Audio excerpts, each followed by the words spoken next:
Hello, everyone, and welcome to episode number 75 of Talk About It Tuesday. I'm your host, Tosca Matteo, founder of Tosca Coaching and Consulting.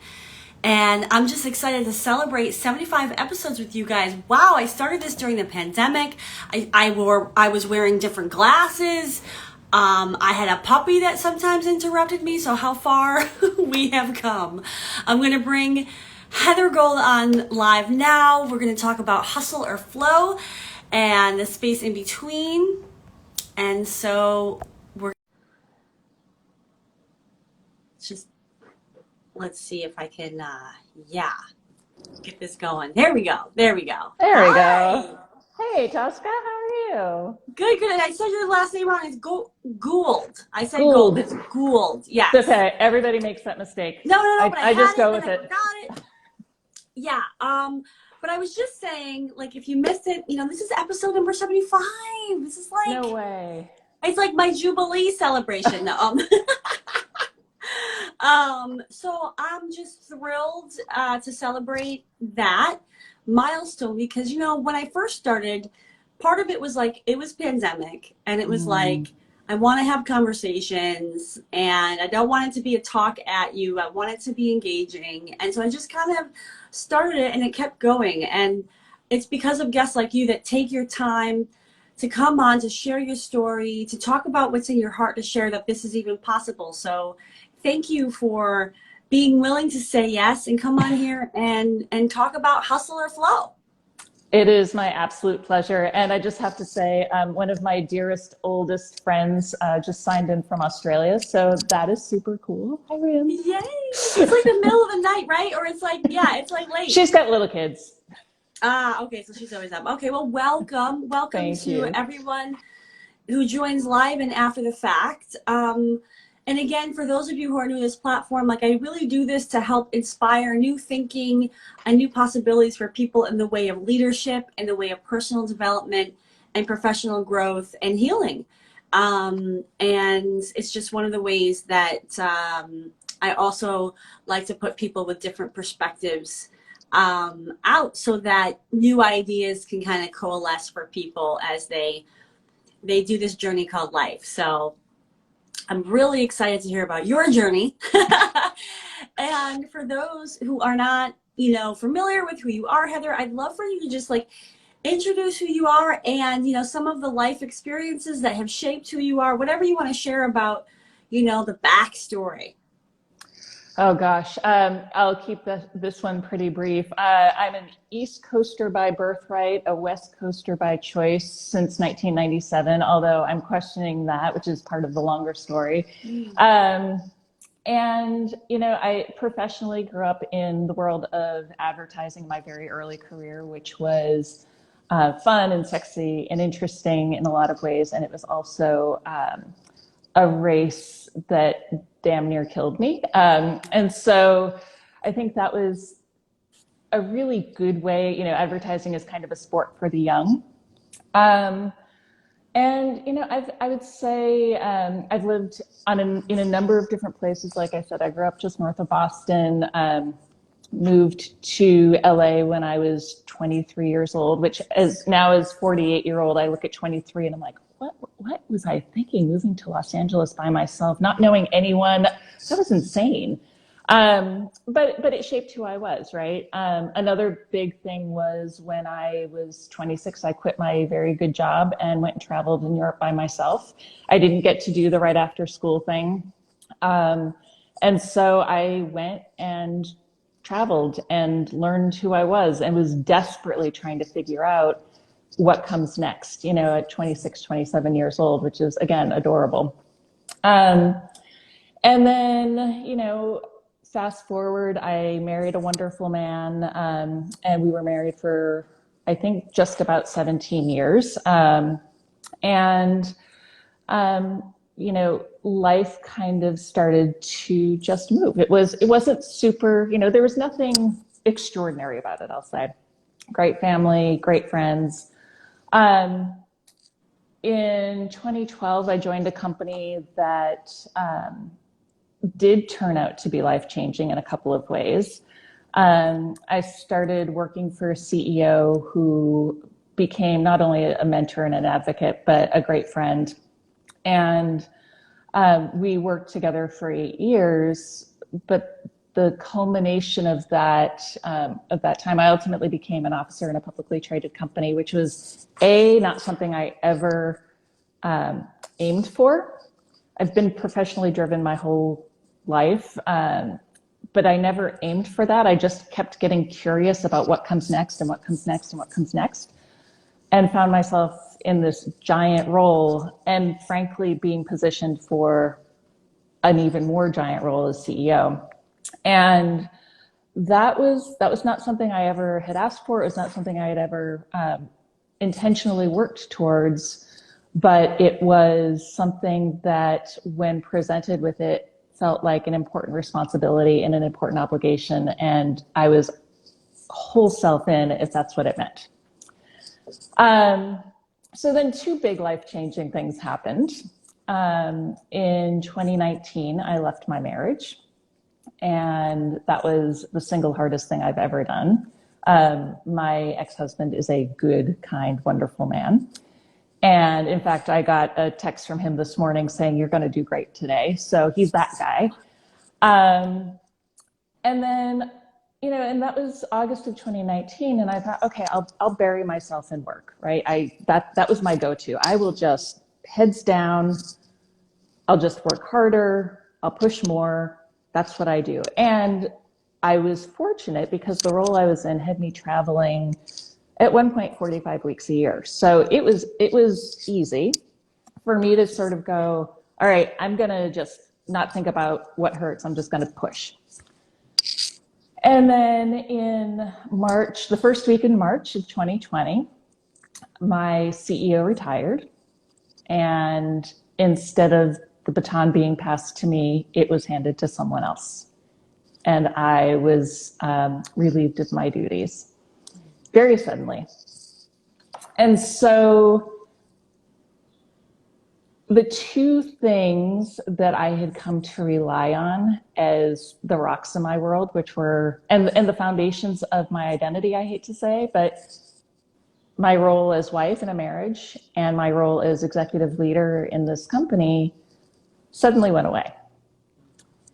And what I was thinking about this morning as I was getting ready was, I didn't even digest the fact that we were about to shut down for a global pandemic, because I was so focused on what happened in my world that thing out there didn't even register for probably 6 weeks.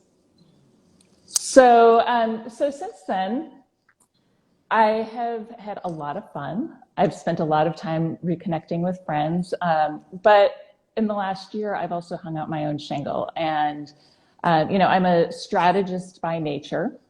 I'm a strategist at heart. I am usually very forward-looking, and so one of the passions I uncovered in my last role was that I really have an appreciation for small business, and I have a real appreciation for people who are willing to take that risk.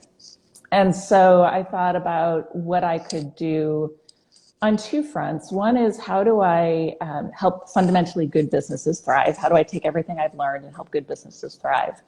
But another thing that had been bugging me for a long time, and I hadn't really been brave enough to do anything about it, was I didn't feel like I was serving the women in my life very well. And so as I started thinking about the kinds of businesses I wanted to work with, could I, as a leader and as a partner, really start to spend more energy supporting female-led businesses? And so that's what I've been doing for the last year or so, is working to help fundamentally good companies grow and thrive. Wow. Well, thank you for taking us through, clearly some painful moments in your life of change and transition, of assessing what you want and clearly finding some next steps with that. Yeah. And yeah, because I think, it's easy to kind of like overlook. Or, I think also, especially in working, with people in career transition, I find, and I think things are Mm-hmm. different since the pandemic, but I think historically there's been a lot of shame around, like, getting let go, or things happening outside of your control. And Mm-hmm. I think it's important for people to hear the truth so that people know they're not alone. And I think that's happening more and more now because of all the changes and all the prevalence of it, and how it's not about you, it's really about systems and things, and all the other stuff. So it's just kind of like normalizing this is part of what happens in corporate. Like, promises are made, promises are broken, things happen that you can't control, and now what, so Well, things. and I think, oh, sure. And I think, you know, it's important to recognize, and I made the point of I didn't even register that there was this global pandemic happening. Right. None of us have control over anything, right? And so I think once I really started to digest what was happening, once I kind of dug out a little bit, was, oh, I'm actually one of the lucky ones. I get to sort of sit and lick my wounds a little bit. I had girlfriends who were like, my sister, my siblings, they're at home sharing the dining room table with their spouse, trying to work from home, educate a couple of kids, their pets to be walked, the life stuff is crushing. And they would see me and go, oh my God, you're so lucky. You have no obligations to anyone. And so I think perspective is a big deal. But the other piece of it is understanding, and this is part of the transition that I had to make, is none of us have control. And so when you think about how hard you push against something, pushing hard against stuff is what has always served me really, really well. I was told by a colleague once, probably a decade ago, that my gift is driving momentum. So I am really good at pushing. What I have had to learn to do over the last couple of years is maybe take my foot off the brake, or the foot off the gas just a little bit. Yes, and hence the hustle or flow. But there's two Yes. things I want to go back to before we get into Yep. this. The Yep. so juicy. I love it. So, the comment that you make, right, perspective, absolutely. The privilege and how we're able to move through life, Mm-hmm. especially like we're white women, all that good stuff. Yep. Absolutely. And I think what happens is that people that, kind of look at different situations and are like, oh, I want that, right? Like, oh, I want the freedom of not having to go to 9 to 5. But I think what gets lost sometimes is how absolutely difficult it is to also be in the in between, to not know what's next, because it can be kind of romanticized. Mm-hmm. Like, even as a business owner of like 3+ years or what have you, like, it's hard. It's a slog. There's days where I'm just like, can I just please get a paycheck? Like, so I think I just want to like highlight that, because I think sometimes people also, and I think people don't realize it's really hard when there is no structure, when we're so used to structure and like certainty, right? Right. Which, Yeah. as you mentioned, but also for those who are like, oh, and I want to honor that this is hard for me. Like, I understand that this may seem sexy and there's other stuff going on, but also this is really, really hard. You know, Well, I think that's a really great point. And the other thing that I learned, I listened to a lot of podcasts during that first year, during early 2020, a lot of podcasts, and I became aware of what's called the liminal phase. And this was kind of an ass kicker for me, because it was the liminal phase is the place in between. You are no longer who you were, and you are not yet the person you will become. And, as a strategist, as somebody who is used to seeing the future, making a plan, achieving that future, the liminal phase was bullshit. Like, I want to get from point A to point B, right? And so what I had to learn was, nope, this part takes as long as it takes. And, we're never truly, we're never finished, right?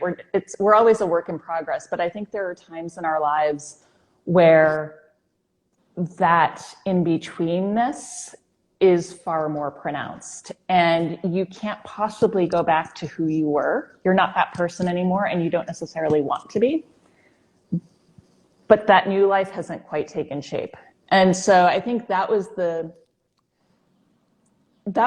interesting part of it. That was where I started to be a little bit more of a student, to say, okay, what's about this in-between place? And how do I not only think about it for myself, but how do I think about it for what the whole world is going through right now? I mean, if you think about the impact of the pandemic, the whole world has been put into massive disruptive change. We're all in that liminal phase right now. And so, I was kind of able to look at it under a microscope, but fundamentally, there's not anyone who hasn't been affected and whose life isn't different than it once was. And I want to, truth, and I want to acknowledge that not everybody takes the time to do the inner work in those liminal phases, which I always say is the hardest work of our lives. Oh, it's terrible. It's terrible. There's a reason why people don't do silent retreats. There's a reason why we have distraction every second of the day, right? Because it's scary to face our own shit. It's funny. You just mentioned retreats, and in my past life, we used to do a lot of leadership retreats and a lot of work with our clients and our teams. And there's a philosophy in group dynamics that's called forming, storming, norming, and performing. Mm-hmm. And we would always talk about day 2. There were 3-day retreats, and day 2 was all about storming. And man, people would get uncomfortable, and it was always the hardest day. It was always the longest day. And it was intentionally so, because we'd spent day 1 kind of making everybody feel good and getting on the same playing field a little bit and really starting to normalize where everybody was coming from. And then in day 2, we injected a whole lot of stress in a very safe container. And then day 3, and so I think that was a really good thing for me to understand in that time of my life. But when day 2 lasts months or years, yes. Yes. What am I doing here? Well, and we have so little patience, right? Yes. We're not bred to be patient and allow for the unfolding and to honor that things take time to transform. And look at the growing season, right? You're planting something in freaking February or March and you're harvesting it in October. That's a long time, right? Yeah. And then you want to take the complexity of the human brain and mind and spirit, forget about it. Our expectations just have to be completely recalibrated. And I'm just looking at this. I have to show you, because you're talking about the liminal phase and the caterpillar turning to mush before it becomes the butterfly. Oh, that's great. But I literally need stuff like this in my world to remind me of where I'm going, and that this middle place, that there's hope in it and there's inspiration in it and there's there's growth and expansion, but it's hard. So I've constantly got reminders in my world, and I'm wondering what do you do for yourself, knowing how uncomfortable this liminal phase is, to keep yourself. I'm not saying toxic positivity. I'm not talking about that. I'm talking about to keep the hope alive, to remember there's a light at the end of this. What are some of your... So there are a couple of things. One, my workout buddies will tell you that I rely on the discipline of exercise as an absolute mandatory fundamental. But beyond that, I had to get to a few things. One was I did a values exercise, and I really thought hard, and I did this with a really dear friend of mine and her 2 adult daughters. And so that was really special to work through that with them. And So the two values that I landed on were connection and growth. And I'm a wickedly curious person. I love to learn. I don't really care about mastery that much, but I really love to learn. And anybody who's caught me after reading a book or listening to a podcast will know that I get really excited. So growth for me, knowing that that's one of my values has been kind of a good touchstone to say, okay, this sucks right now, but I'm getting something out of it, right? And then connection, and this was, and I know that most people did not have this experience, but one of the real gifts I was given out of the, particularly the early pandemic, was I was mostly quarantined with a couple of really dear friends. And so we built a nice routine there. But the other thing that really saved my life was I have amazing friends. And so when I think about connection, I got into the habit of doing a Sunday Zoom with girls that I've known since 7th, 8th, 9th grade. I was talking to my friends in Portland on an ongoing basis. I was in California for the early quarantine. And so when I think about my values, it was really, okay, connection and growth. I hope I'm a byproduct of the people I love. And so when I think about connection, that's really foundational. And so that's one thing, is sort of what I'll call cultural clarity. It's what are my values and what am I here to do? The other thing I talked about a little bit, which was exercise, but it's consistency. And I got lacking all other structure in my world. I've realized that having some sort of structure that I can control is hugely important to me. Having a routine, you think about babies. Babies like to know when it's time to sleep, when it's time to eat. Humans need structure. So consistency is a big part of that. And then the third one is really compassion. And this is the one I'm particularly bad at, which is letting myself off the hook once in a while. And, to your point, and this is sort of the hustle and flow kind of piece of it, which is one might say I've built a pretty successful life by pushing hard, by just keep on moving, keep on going, maintaining momentum. And what I've really had to learn how to do is just give myself a break once in a while. Like I ended up not having time to exercise yesterday. And I got out of my consistent routine. I didn't do it first thing, so it didn't happen. And I had a meeting last night. And so I was doing something and I was like, it's been 2 days in a row since I've worked out. And it was like, whoa, time out.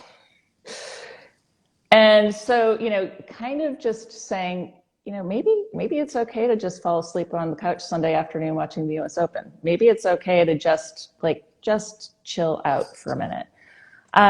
So those have been kind of the things that served me, were that cultural clarity of what I value and why, that consistency and that discipline, and then finally compassion. Yeah. And the physical exercise, right? Which was part of the consistency. Yeah. Fair enough. Yeah, no, thank you for sharing those tips. And by the way, for those of you who are on live, by all means, if you have questions, don't hesitate, that this is meant to be as interactive as you want it to be. And then I don't have to come up with any questions, and that makes my life easier. No, I'm just kidding. No, but actually, I want to talk about hustle and flow, but there's a touch point that I just don't want to lose, because as you were sharing your story, it sounded like your life, your big life risks / breakthroughs, however you kind of see them, were when you were doing it solo. You moved to LA on your own, and right, and what was the other piece? Oh, going to Europe by myself. Yeah, going to Europe. So, and here you are, right? And you've chosen, a different relationship status for yourself after many, many years. And so, Is this a connection that you've made around at all around what happens when you are on your own and are able to dictate what's next? That's a really good question. Um, you know, so it's funny. I'm thinking about a hike I took last summer. I think it was last summer. Um, and I was with some friends, but I got a little bit separated from them. And um, as I was walking by myself through the forest, I got this really strong view of 26-year-old me. And I just kind of let that sit for a little bit. I was like, why is she showing up? The 26-year-old me who is traveling through Europe and who is, sort of trying to figure out who I was. And she showed up real strong. And I was like, this is interesting. So your question is an interesting one. Um, again, going back to the value of connection, the relationships I have are hugely important to me. Um, but I do think there's something to be said for, I think there's something to be said for not dragging somebody else through it with you. um, and so whether I chose that intentionally or not, um, I I don't know. I think that's a tricky question. I don't know the answer yet. Yeah, I don't. and that's totally fair. It seemed like an interesting thread. So maybe dot dot dot on that Yeah. one. Right? Like it's also maybe an unfair question because it's like you're kind of in the middle of understanding what it means to be in exploration of this moment as well. Yeah. Yeah. Um, and so fast forwarding as well into this idea of, well, open spaces, right? Like Yep. traveling, right, in open spaces and newness, Mm-hmm.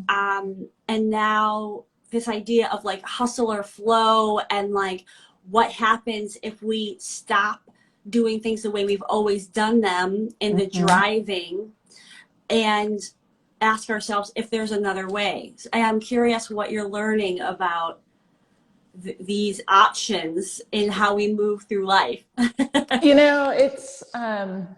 It's interesting. So I've over the last couple of years, I've done a lot of hiking. I'm extremely fortunate. I split my time between the Pacific Northwest and the desert of Southern California. So I live in two really beautiful places. And so I've spent a lot of time outside. And I think it's impossible to have small thoughts when you're in nature. There's actually a great book called The Nature Fix that talks about how nature works on us from a neurochemical perspective. Um, but I think it's, I was doing a hike in Southern California last year called Ladder Canyon, which is this amazing slot canyon. And I just found myself looking around going, I need more of this. And I don't know what that means, right? And so, but what those moments outside in nature have given me are, that's when I can actually hear myself. I'm real good at letting the chatter take over and, got to have X meetings a day, got to do this, got to do this, got to, and just keep, building a business, as you know, Tosca it's all about self-discipline. It's hard work. It's about continuing to drive forward. And what I've really learned is when you're out in nature, at least for me, there's no kidding myself that I'm in charge. There's so much there that tells me how inconsequential I really am. And it just really, that's where I've heard my own voice and my own interests show up the most clearly, right? I heard somebody a couple of weeks ago say something that, and maybe it was you. She's an entrepreneur, and she said, the more walks you take, the more money you make. And I thought, that's really funny and also not untrue, because if you are if you're allowing yourself that white space, that's where the magic happens. That's where you can really start to get clarity and hear the story, hear the continuation of the story, I think. Yeah, and I really want to pause on this, because for all of you out there listening, okay, like one of the secrets of life, in my opinion, my humble opinion, is the space, right? Is the non-doing, the undoing, the Yeah. overdoing, the allowing, right? Because we feel like we've been trained to think that like if we force it, it will happen, it will come, but actual creativity, actual innovation, actual growth really happens in the spaces in between the doing. Yeah. And, to your point, which I'd love to dive into this, I think a lot of people, they find themselves, kind of maybe the identity structures, right, have been blown up. Like this, like, who am I? Like, why am I here? What's happening? And I think a lot of times people lose a sense of self. They lose a sense of like their intuition and trusting their selves, and have to come back to that, have to find their way back to their own inner knowing, versus looking at the external for the answers. And I'm curious your journey in that. Like, did you always have a strong sense of intuition and of what was, what you were being called to step into, or did you have to do some work to kind of come back to that inner knowing and truth? So I would say I've always been a deeply intuitive person. Those who spend a lot of time with me know that I will, I get strong feelings about things, and I'm very comfortable making gut decisions. So I would say historically, whether it's personally or professionally, I'm pretty decisive. I'm pretty instinctive. Um, and the two big life changes that happened within 6 months of each other for me, plus pandemic, were not only did I lose my ability to intuit what was going on, I lost my curiosity. And curiosity, if I hadn't really looked at growth as one of my core values, curiosity is a real strong third. And for me to not be able to hear my own voice and to not be curious about what was going on was a really scary place to live. And so trying to figure out, okay, how do I let myself find, I wasn't even worried about the intuition so much because I was still gutting it out, but it was, how do I find that curiosity? Like that is a core of who I am. And if I'm not curious about the world anymore, then what am I doing here? Right. And so I had to really, and so I think for me, letting myself goof off a little bit, letting myself, and I think a lot of what was interesting about this happening during the pandemic is my go-to is to spend time with other people. I get really curious about other people, and I get really curious about what's going on in their lives. And without that sort of in-person connection, one of my go-tos was not as prevalent. I still had people in my life, but it wasn't that same level of intensity. And so I think to a large part, learning to be out in nature, learning to be a little bit scared. I'm a suburban girl and a city girl at heart. And so being out in nature and being aware of animals and animals that I'm not familiar with, really kind of said, all right, I can get curious about this situation and I can get curious about where I am. And once I was able to free myself up to free that curiosity, I started hearing my own voice a little bit again. Yeah, thank you for sharing that, because I think that, it's so helpful for other people to hear, like, how do you find your way back to that? What you know, what did you do? And of course, nature. And look, I'm in Brooklyn, right? And I think a lot of my audience is probably East Coast, probably city based, and you know, there's all these, like, you know, forest bathing and all this stuff. Look, y'all, okay, what I'm gonna need you to do is get out in nature, right? Like, I don't care if it's Prospect Park, Central Park, whatever, like, or walking down the block and looking at the sky and the trees. There's access, right? And then the more access that you have to even deeper nature, I think, is even more powerful. But that it is where we're meant to be as a human race, right? Yeah. Like, and so it can sound really simple, but sometimes it doesn't really land. So I'm hoping that for those watching, they are like, I need to get back. I need to kind of discover something, you know, within myself, like that nature is such a great message to share, that this is a great tool, and resource that is super accessible. I mean, there are times where I literally am on my rooftop and the only thing I'm doing is looking at the blue sky. Yep.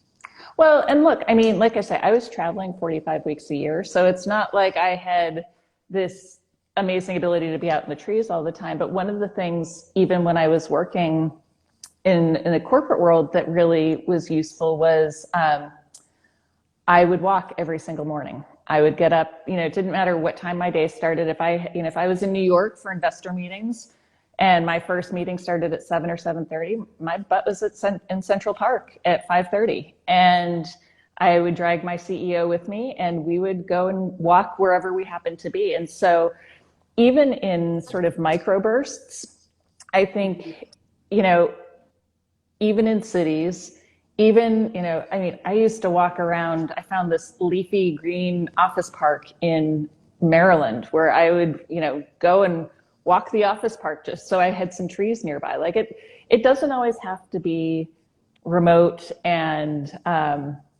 a true escape. Sometimes you just need something green to get you out of your head. Fresh air. Yeah, or something green. Mm-hmm. Yeah, I don't know.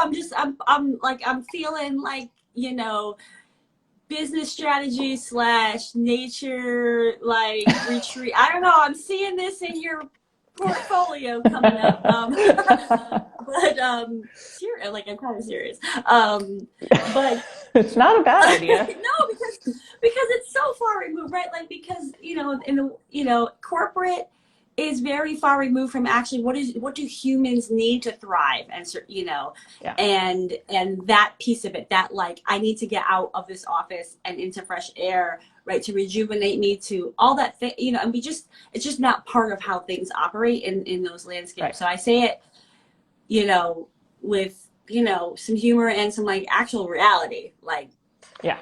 But yeah, so okay, so for you, like, do you have this tension still with hustle or flow? Like, how are you navigating totally. the doing versus the being? What wins out more than the other? Like, how does that well, as you know, I mean, being an entrepreneur trying to start a business is brutal, right? And so you know, I set a standard for myself of how many meetings I need to have, how many new people I need to meet every week. And it was a couple of weeks ago, and especially when the revenue isn't flowing the way you might hope, I think it's really easy to just say, well, I just need to pedal faster. I just need to pedal faster, and then something will unlock. And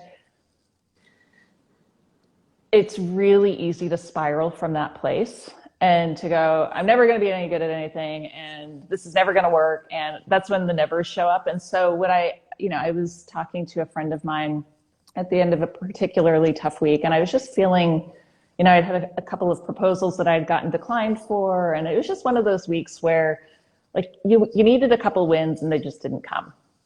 And I was talking to a friend of mine, and I said, well, you know, I met 10 people I'd never met before, and I had, you know, 5 proposals out the door, and I heard back on 2, and I was like, That's not a terrible week. Like I actually got kind of and I think part of it is I'm not meeting my own standard, but the other piece of it is when I was in the corporate world, I mean, I literally used to have people say to me, I don't know how you do all that you do. And there was sort of this mixture of amazement and disgust. and and so I think for me, part of it is just figuring out what normal looks like. And I've never been an entrepreneur before. So what does, you read all of these stories of, sort of the super aggressive, super fast paced, risk everything world, especially of software, right? Of software entrepreneurship. You look at all, and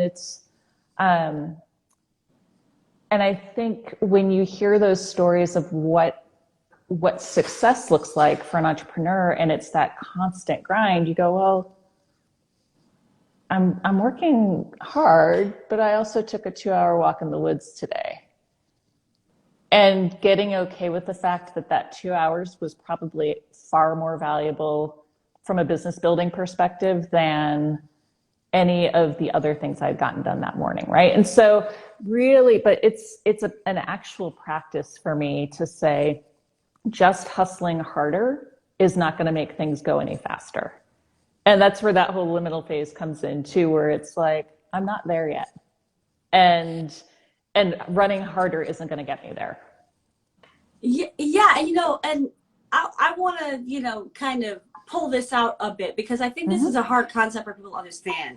I shouldn't say to understand, but to like internalize. And I've been there, because I've been like, no, that don't work for me. I do, and I make it happen, and I force. Don't sit there and tell me to slow my roll, because that's not how it works for me. And the truth is, I don't even know what else is possible for what actually works for me, because I haven't experimented, right? And so I've had 3 years to experiment with, well, what actually does work for me? Because we are taught the transactional way, right? The force, right? That even if you think about sales transactions, right? Like, you need this, I have this, do it now. The offer expires in 30 days, and the feminine way, and I'm not saying male, female, I'm saying we all have masculine, feminine, right? But it's relational, and that can be so much more fruitful, but also may take more time to marinate, because you're not forcing anything. You're seeing where the magic aligns, you're seeing where the energies align, and oftentimes, and part of the work that I do in coaching, whether it's leadership or career, is when you shift the energy behind a thing, it will all change. So if you're forcing the resume and you're in disgust and you're in resentment while you're rewriting the thing, what do you think you're going to get back after you send that out? Like, garbage in, garbage out. Right. Like you said, you take the 2-hour walk. Well, where does that open up? What space did that create for you? What energy did you get in, so that when you come back to the desk, now you're transformed, your output, your thinking will transform. And I think, like, I just want to let that sit with people, because it's not something that is recognized or encouraged or talked about as much, especially within the corporate arenas. And I think that's where there's so much unlocking of potential that can happen.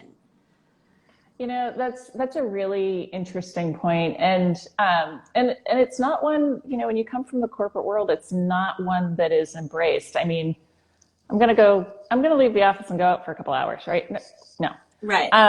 But you know who gets to do that? The creatives. The creatives are the only ones who get to do whatever the F they want. Yeah, but then they're there till midnight. Your creative brain. Yeah. Sorry, go ahead.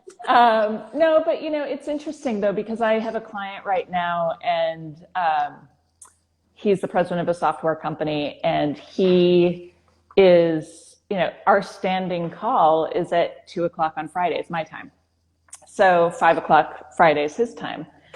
And I said to him, like, do you really want to talk to me at 5:00 on Friday? And he said, oh, it's perfect. He goes, I go out, I take a walk. He's like, he goes, it gives me the brain space to have the kinds of conversations I want to have with you.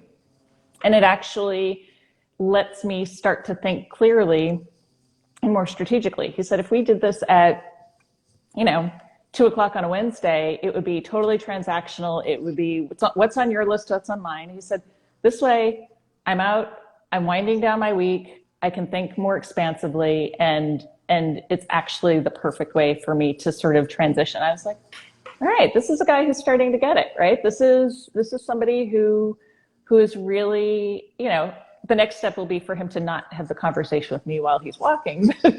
But it's a good, I used to always say, like I said, my CEO and I would walk every morning when we were traveling together, and we would get more done in the hour to 2 hours before our day officially started, just because we'd start on the personal stuff, and we'd start big, but you'd end up really talking about, okay, what problems are we trying to solve, and how do we want to think about things, and so I think, I'm a big fan of the idea of moving meditation. And so you put that ability to move and to get out of your normal structured environment, and pretty interesting things can happen.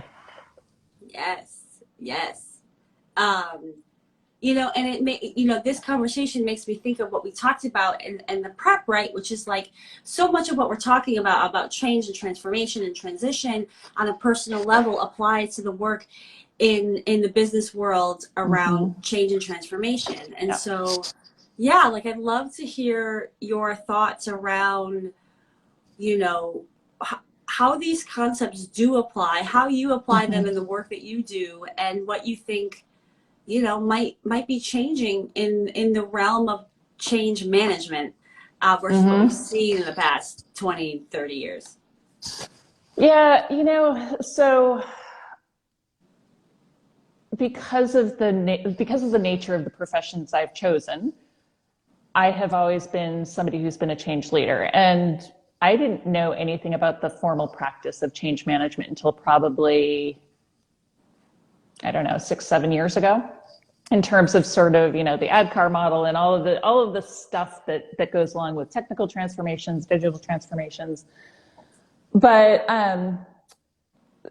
in my last corporate role, we were, the founder had passed away in 2011, and the CEO that I worked for came on board as CEO in 2012. And we were basically transforming the organization from a founder-led organization to a professionally managed, and we grew it sixfold while we did it. And so I share that to say that was an organization that was under constant aggressive change. And we would openly say, like, if you're not good with change, this is not the right place for you, because we're moving, we're growing, it's going to look different tomorrow than it does today. And literally changed everything about the organization and the way we did things over, call it a 10-year period. And so I learned an awful lot during that process. One of the things that I always appreciated was, I think the way a lot of organizations handle change is, excuse me, today we're here, tomorrow we're going to be there, go there. And that's, there might be a lot of process related to that. There might be, but it's today we're here, tomorrow we're there, live with it. And I think one of the, I don't even know if it's a skill set, but it's made me curious about how to break it down and my former CEO is masterful at this, the ability to have everybody at this side of the room, knowing that we were moving to this side of the room, and having everyone get there without actually realizing they were moving. And that's a skill set that is pretty powerful. And so that was something that I really looked at and go, okay, how do I deconstruct that? And how do I think about that from the perspective of avoiding whiplash, avoiding burnout? I was part of a change project last year, massive digital transformation and consolidation. It affected 60,000 employees in a global corporate environment. And this is an organization that is very human focused. They care very deeply about their people. And yet it was much more of the, today your job looks like this, tomorrow your job looks like that. And I think one of the things that that leadership in particular underestimated, and to some extent the consultants involved underestimated or maybe don't put enough energy behind, is it's not just that you're doing a different process, it's recognizing that there's a liminal phase in corporate change management too. We're no longer who we were, and we're not yet who we're going to be. And so one of the things that I started to really think about was, the lessons that I learned. I talked about having cultural clarity, having consistency, having compassion. So when I think about applying that to the corporate space, it's, all right, so what's cultural clarity? What do we value? Why are we making this change? Are we making it because we're moving away from something that no longer aligns with our purpose or our values? Are we moving towards something? I was talking to a woman last night who's in a professional services firm, and she's in marketing, and she's just getting conflicting things piled and piled and piled and piled. And I was asking her, I said, how do these different initiatives from different parts of the organization align with where you're going? And she said, I don't know that there's a strategy for where the firm is going. And I said, all right, is that something you from your role can help change? And she said, yeah, I could actually propose that to the leadership. It's like, all right, great. So now, so then that starts to allow for different decision making. So why are we making the change? How does it align with our values? How does it align with our purpose or our mission? And does the entire organization understand, A, who we are today and why we're going where we're going, right? So that's the first piece, is that cultural clarity. The second piece gets back to consistency. So, and I could even say consistency of communication and consistency of message. So it's not just about the quick reference guides and now we're in this phase, now we're doing the design phase, it's how do you consistently probably over communicate as a leader and really make it a two-way conversation to say, we know we're running a marathon right now. How are you holding up? But the messaging doesn't change. We're still going there. We're still on this path. And so the messaging has to be consistent in terms of what you're doing and why. And then the third piece is that compassion. It's recognition that as I'm learning through my own process, there are going to be times that you can really push hard and you can ask people to sprint. And there are times as a leader, you've really got to be able to dial it back and say, you know what, they need a break. Mm-hmm. And I was working with an organization where, frankly, they waited too long on the recognition that folks needed a break. And so you started seeing emails like, hey, we're going to cancel this meeting, but if you need to take a nap, or we're going to, and this is 6-8 months into the project, or, we're not going to do meetings on Fridays unless they're really important. And it's like, so recognizing the signs, recognizing where people are living, and especially over the last couple of years, the pile of stuff that people had on their shoulders before they even got to work. I mean, and then you're working probably twice as long because you're at your kitchen table. And so really having compassion for where people are living. And, you frame that through the lens of the Great Resignation. And it's not about coddling your teams. It's not about lowering expectations, but it is about, again, that cultural clarity of, if we know we have to get here for whatever reason, for whatever that is, most people want to be part of something bigger than themselves. Most people actually are really great signing up for the hard stuff if it's part of something bigger. So it's having compassion for where they're living and what their role in that change is. And, and I think, I led a digital transformation a couple of years ago, and it was one where the organization was screaming for updated technology. I mean, the organization wanted this change. This was something that people had been begging for years. Our customers had been begging for it for years. And yet, the actual doing of the project was brutal. The moving into it was brutal. And this was with people who wanted the outcome, who were whole self in, they were willing to give everything they had, and it was still hard. And so I think recognizing that that idea of just continuing to push and hustle isn't necessarily, you might get there, but you might not like much who you are when you do. And so I think that's part of how I've thought about the personal journey and really translated it to what I see in organizations. Yes, that's all gold. All you guys watching, like, right? Give me some hearts if you're like, that right there is money. I'm gonna start charging for people to watch the replay. No, but seriously, I mean, it's so true, and I cannot help but think the one, the big message, in there, I think, is that, I think we have to really understand our priorities, and sometimes things have to come off the table, Yeah. and people in the business corporate world don't want to ever hear that. But the reality is, talk about the great resignation and the burnout and all the systemic things, all this stuff, it ain't going away, folks. So what are you going to do to build a business that's sustainable with the resources that you have? Because otherwise they're going to drop. They're going to drop because they're not going to have a choice, because physically, mentally, emotionally, it's not going to be sustainable. So I think the businesses that realize, like, that we owe it to ourselves, we owe it to our human workforce to make choices. I think the companies that start doing that more are going to be the ones that win, because things will get done better, and the workforce will be better for it. So I just I love everything that you share about how this all translates into corporate business transformation. It's just, I'm sorry, it just gets me all excited. I love it. It's great.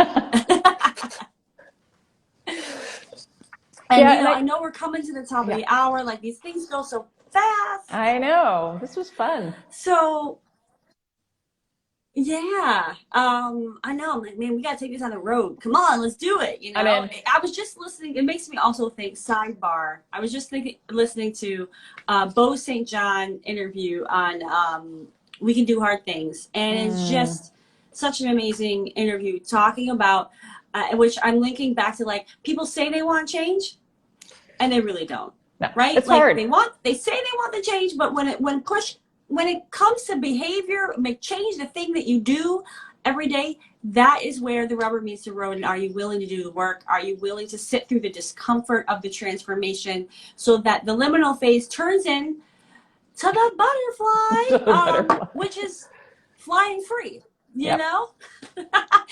So I guess, just kind of as we wrap, like, do you feel like there's anything that we didn't cover that you really want to share, that you think is important for people to know about this idea of hustle or flow, or anything you want to reiterate that you want people to kind of hear again?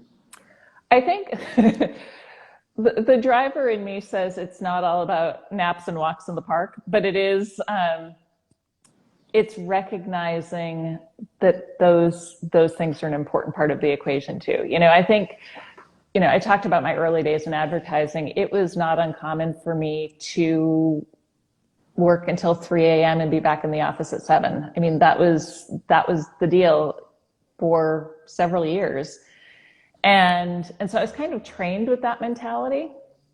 And I knew I didn't want to model it for other people.